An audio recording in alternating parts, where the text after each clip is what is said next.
Today's video is sponsored by EA. Welcome back, Commander. Welcome to Command Conquer Remastered. Whether you've never played the game before or you haven't played in 20 years, today's video is going to be basic gameplay tips to get you up to speed. And while these tips can be used for both games in the collection, for the purposes of the video we're going to be looking at Red Alert. We're going to start off with some general gameplay reminders, and then I'm going to get into the hotkey system, so let's just jump right into it. Now, of course, the purpose of the game is to build up your army and defeat your opponent. But first we got to deploy the MCV, so we're going to left click and then left click again to deploy it. You'll see that once we deploy the MCV, it populates our sidebar with structures that we can build. There's two ways that we can build structures. The first is to left click it, or we can use a hotkey. In this case, mine is set to C for the power plant. Similarly, to place the building, we can do it two ways. I can left click it on the sidebar and then left click on the spot on the map that I want to put it. Or I can simply press C again, my hotkey, and left click my spot on the map. This saves me a little bit of time. New construction options. So the next thing that we want to do is get our barracks up. I have my barracks set to V. Honestly, I'm not sure if I like the way that I set up my building hotkeys. I haven't really experimented with it enough, but that's what I've got for now.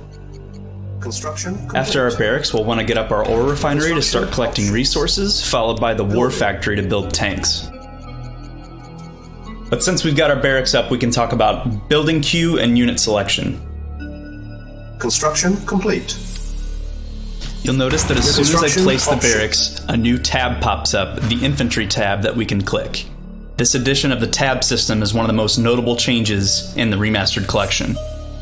Left-clicking any unit in the sidebar will add one of those units to the production queue.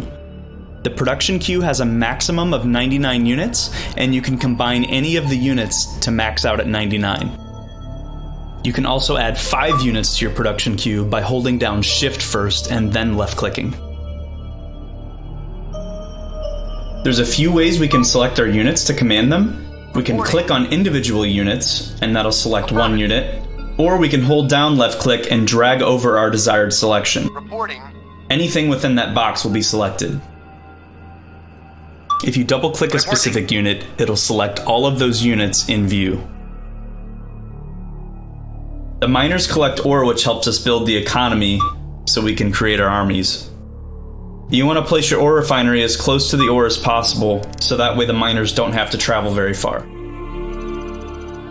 The refineries can actually become saturated with ore, at which time any more ore that gets dumped into the refinery won't provide any additional money.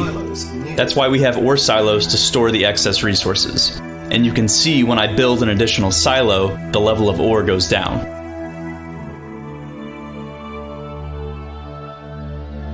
Don't forget that the radar is what gives us access to the mini map. At the beginning of the game, make sure to use some low-cost infantry units to scout the map.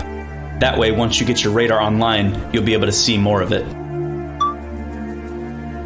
Here's a great example where I was sending my units to the top right, but then on the mini-map, thanks to my scouting, I noticed all these tanks coming in.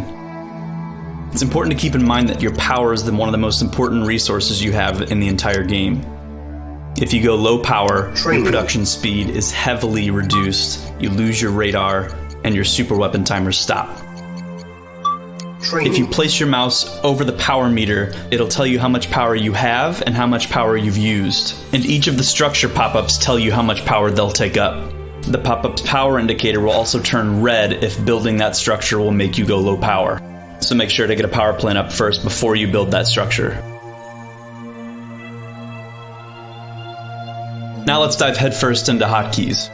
Before we discuss any hotkeys individually, let me show you how to change your hotkey settings. So in the main menu, go to your options and then click on the bindings tab. Once you find the hotkey that you want to change, simply left click it and then press whatever key you want to assign to that hotkey.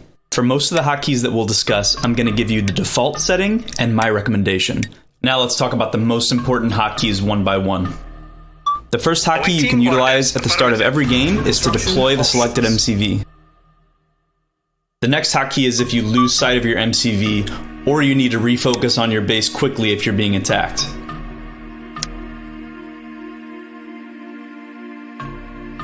Keeping tabs on your enemy is always a good idea, and you can actually set a bookmark to anywhere on the map. And now you can see how much easier it is to jump between the enemy's base and your home base. We've already talked about unit selection a little bit, but we do have a hotkey to select all the units within the screen's view, and an additional hotkey to select all the units across the map. But it's important to note that these hotkeys do not select the miners. Complete. The scatter hotkey causes unit separation of your selected units. This is important because it'll make them less likely to get run over and less likely to get blown up altogether. Taking advantage of control groups is one of the most important things you can do. To assign a control group, you select your units, hold down Control, and then press on numbers 0 through 9. Yes, sir. At once. Affirmative. Yes, sir. Very well. Awaiting orders.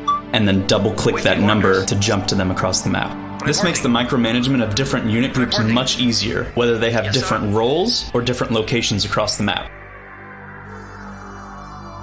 Queued unit movements allow you to plan waypoint pathing that your units will follow. Affirmative.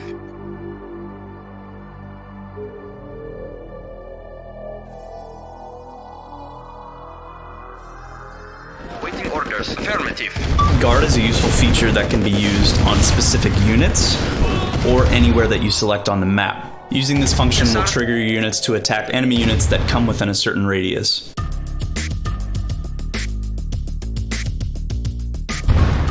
Force attack changes your green crosshairs to red.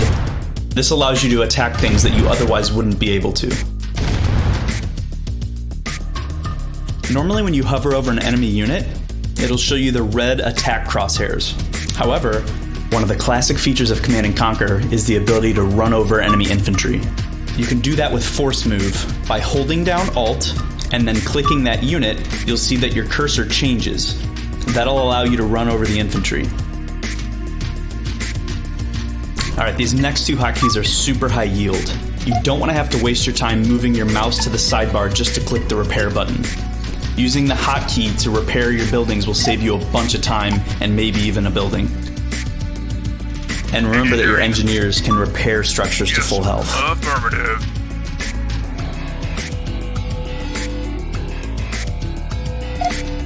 The other high yield hotkey is the sell hotkey. You never want to let your enemy take a building if you can sell it first and get the units and a little bit of spare cash. And finally, with one of the biggest changes coming to these remastered Command & Conquer games, the sidebar now has tabs, and you want to utilize those tab hotkeys. This will get you quickly back and forth between super weapons, your structures, and your attacking units. So that's all I've got for you guys today. I hope you enjoyed this video. Let me know down in the comments which hotkeys you think are the most useful, and be sure to subscribe for more Command & Conquer Remastered content. Peace!